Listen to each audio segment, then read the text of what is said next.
Kita semua kan pengennya hidup panjang dan sehat ya. Tapi pernah nggak Anda berhenti sejenak dan mikir, apa sih yang sebenarnya terjadi sama sistem pertahanan tubuh kita pas kita menua? Di materi yang Anda kirim, terutama di bab soal kekebalan tubuh 100 tahun itu, jawabannya terus terang cukup bikin kaget. Ini bukan sekedar cerita tubuh yang melemah gitu aja. Jauh lebih rumit dan menarik dari itu. Anda benar sekali. Pertanyaan mendasarnya kan gini, apa sistem kekebalan tubuh kita yang evolusinya ribuan tahun beneran dirancang untuk hidup sampai 80, 90, atau bahkan 100 tahun? Sebagian besar sejarah manusia, harapan hidup kita jauh lebih pendek kan? Sistem imun kita itu dioptimalkan buat performa puncak waktu muda, ya buat melawan infeksi, nyembuhin luka, bereproduksi. Sekarang kita hidup lebih lama, jadi kita kayak bawa software lama ke hardware yang umurnya udah lewat masa garansi. Oke, mari kita bedah ini. Ada satu istilah kunci yang muncul terus di sini, inflammaging. Gabungan dari information atau peradangan sama aging, penuaan. Pas pertama baca, saya langsung bayangin sendi yang bengkak. Tapi kayaknya bukan itu ya maksudnya. Tepat. Ini bukan peradangan akut yang panas, merah, bengkak kalau Anda kegores pisau gitu. Inflammaging itu peradangan kronis. Tingkatnya rendah dan tersembunyi. Coba bayangin aja kayak ada suara dengungan pelan di latar belakang yang nggak pernah berhenti. Anda mungkin nggak ngerasain setiap hari, tapi secara konstan, dengungan itu ada di seluruh tubuh Anda. Dan dengungan ini bukan gangguan kecil aja ya. Di sumber ini dikaitinnya sama hampir semua penyakit yang kita takutin pas tua. Penyakit jantung, diabetes tipe 2, bahkan depresi. Benar. Yang menarik di sini tuh penyebabnya. Seiring bertambahnya usia, darah kita itu nunjukin peningkatan kadar molekul pembawa pesan peradangan, namanya sitokin. Jadi kayak ada yang terus-terusan kirim sinyal ada masalah ke seluruh tubuh. Padahal nggak ada infeksi yang jelas. Ini kan jadi pertanyaan penting ya. Dari mana semua sinyal peradangan ini datang? Nah, disinilah ceritanya jadi kayak film fiksi ilmiah banget. Ternyata, biang keladinya itu sesuatu yang dijulukin sel zombie. Atau nama ilmiahnya sel senescent. Tunggu dulu, jadi sel zombie ini bukan sel mati, tapi nggak benar-benar hidup juga. Maksudnya gimana tuh? Persis. Mereka itu sel yang udah berhenti membelah diri, tapi nolak buat mati. Mereka cuma nongkrong aja di jaringan kita. Di kulit, hati, paru-paru. Dan jumlahnya nambah terus seiring waktu.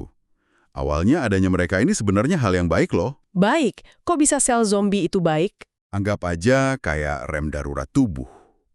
Waktu sebuah sel kena kerusakan DNA yang berpotensi jadi kanker, misalnya karena sinar UV, sel itu jadi senescent. Dia berhenti membelah diri buat mencegah tumor berkembang. Ini mekanisme perlindungan yang kuat banget. Mereka juga bantu penyembuhan luka, jadi perannya penting. Oke, saya ngerti. Jadi ini kayak mekanisme pertahanan yang jadi bumerang gitu ya. Awalnya bagus, tapi lama-lama malah merusak. Tepat sekali. Masalahnya muncul pas mereka numpuk kebanyakan. Mereka nggak cuma ganggu struktur normal organ, tapi yang lebih parah, mereka terus-terusan mempompa keluar sitokin, molekul peradangan yang tadi kita bahas.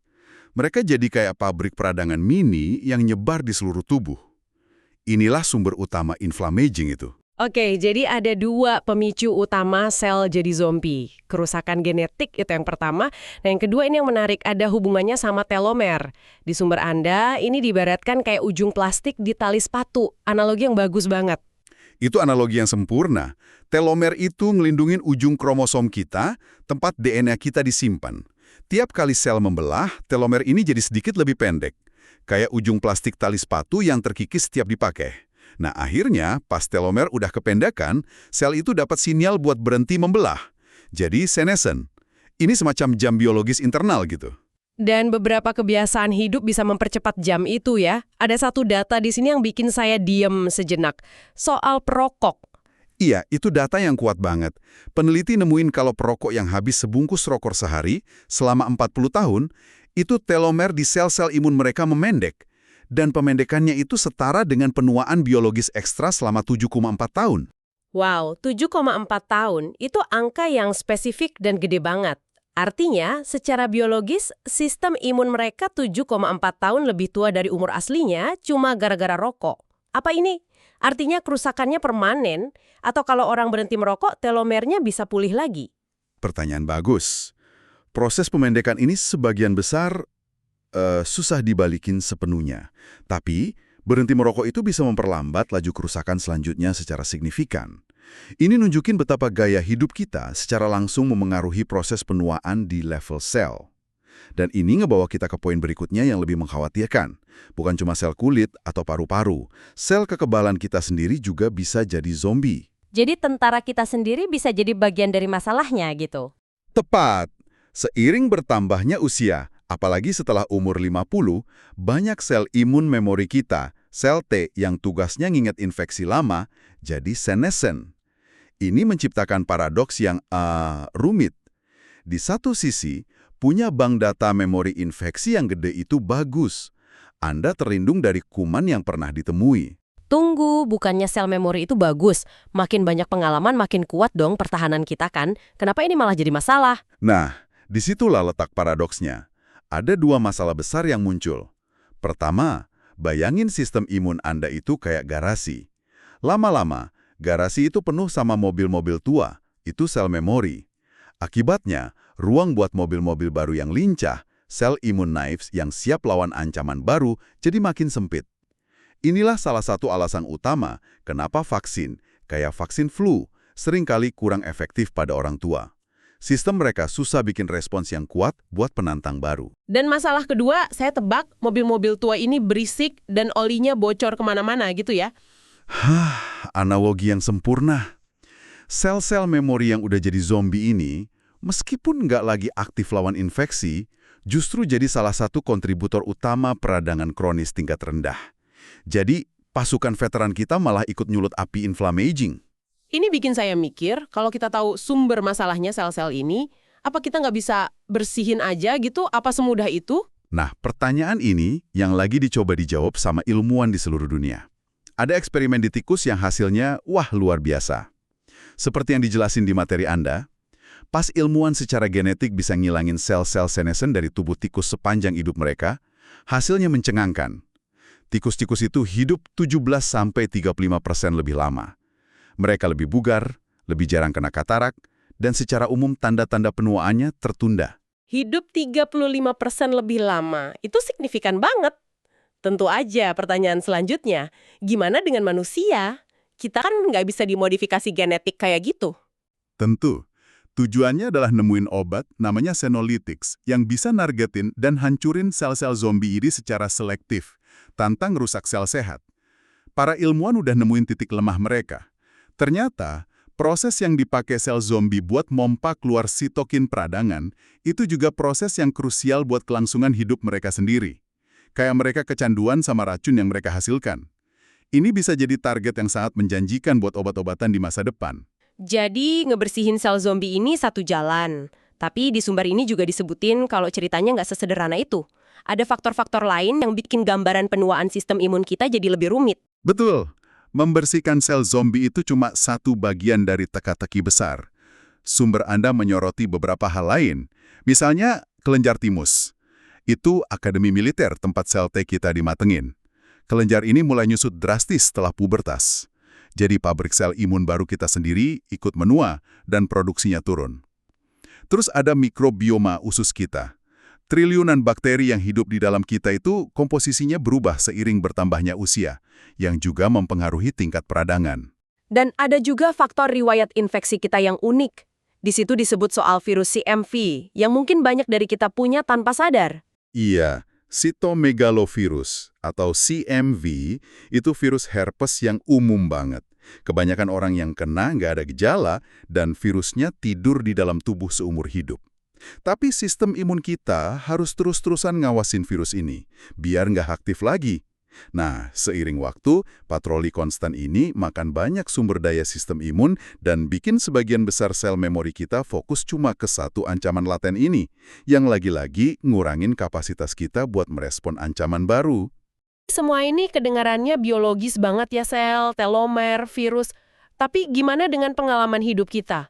Apa stres, kesedihan, atau sebaliknya kebahagiaan juga ngaruh ke proses penuaan imun ini? Sangat berpengaruh.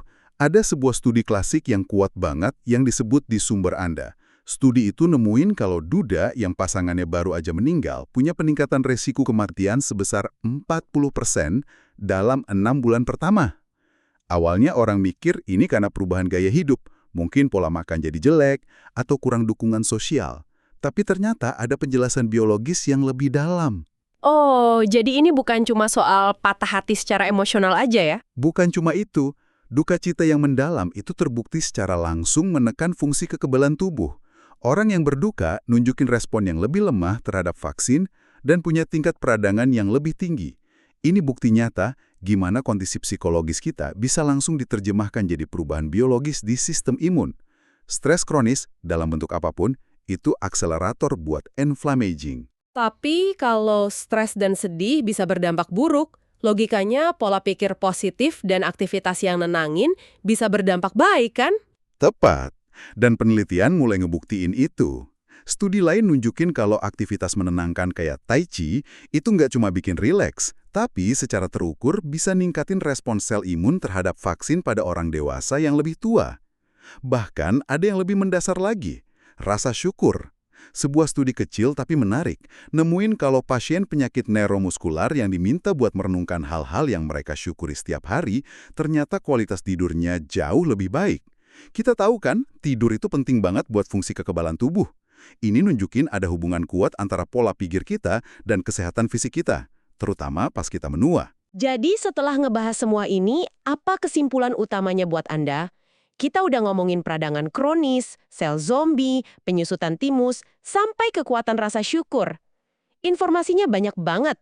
Tujuannya kan bukan buat bikin kita kewalahan, tapi buat bikin kita lebih sadar ya. Tepat sekali. Pesan utamanya adalah penuaan sistem imun itu bukan penurunan linier yang sederhana, bukan sekedar melemah. Istilah yang lebih pas itu disregulasi. Sistemnya jadi nggak seimbang. Ada bagian yang terlalu aktif, kayak peradangan, dan ada bagian yang kurang aktif, kayak respons terhadap ancaman baru. Kabar baiknya, sains di bidang ini geraknya cepet banget. Dari obat senolytics yang nargetin sel zombie, sampai pemahaman yang lebih dalam soal gimana pola pikir dan gaya hidup bisa ngebentuk ulang kesehatan imun kita. Masa depan dari penuaan yang sehat mungkin bakal sangat berbeda dari yang kita bayangin. Ini satu pemikiran terakhir untuk Anda renungkan, yang diambil dari bagian akhir sumber ini. Seorang ilmuwan Jepang, Shinya Yamanaka, menang hadiah Nobel karena nemuin cara buat mutar balik waktu pada sel dewasa. Bikin sel itu jadi muda lagi kayak sel puncak cuma dengan 4 faktor genetik. Tapi ada paradoks besar di sini. Faktor-faktor yang sama yang bikin sel jadi awet muda juga faktor yang bisa memicu kanker. Karena pada dasarnya kanker itu sel yang jadi abadi dan nolak buat berhenti membelah. Jadi saat kita makin dekat buat bisa menyembuhkan penuaan, gimana kita menavigasi garis tipis antara memperpanjang masa hidup sehat dan secara nggak sengaja melepaskan sesuatu yang justru selama ini coba dicegah oleh tubuh kita.